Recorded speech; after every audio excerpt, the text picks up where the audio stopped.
রব্বুল আলামিন কিয়ামতের দিন 7 আসমান 7 জমিন হাতের মুঠোয় নিয়ে এরকম ধরবেন। সুবহানাল্লাহ পড়েন। 7 আকাশ 7 জমিন আল্লাহর হাতের মুঠোয়। আমি যেরকম হাতের মুঠা করছি এরকম নাকি? না, যেমনটি আল্লাহর শানে খাটে ঠিক তেমন। সুবহানাল্লাহ বলেন। আল্লাহর সাথে কারো তুলনা হয়? তাহলে বলেন তো আল্লাহ দেখতে কার মতো? আওয়াজ করে বলেন, আল্লাহ আল্লাহর মতো। আল্লাহ কার মতো? ওয়ালাম ইয়াকুল্লাহু কুফুয়ান আহাদ, তার মতো কেউ নাই। তাহলে তিনি কার মতো?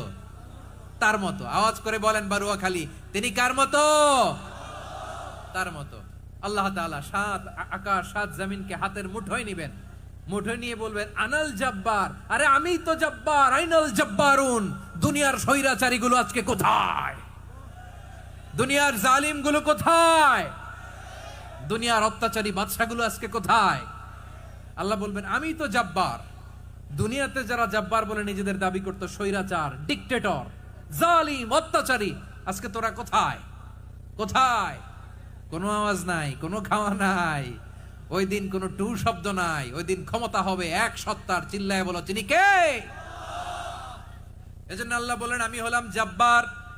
এরপরে আল্লাহ বললেন আমি হলাম মুতাকাব্বির। আমি কি? মুতাকাব্বির মানে হচ্ছে দ্য সুপিরিয়র। সুপিরিয়র, যার চেয়ে বড় কেউ নাই, তিনি সবচেয়ে বড়। এই জন্য নামাজে প্রত্যেক রুকুতে সেজদায় আমরা সবাই বলি আল্লাহ আপনি সবচেয়ে বড়, ইউ আর দ্য গ্রেটেস্ট। আমরা বলি আল্লাহু আকবার। আমরা কি বলি?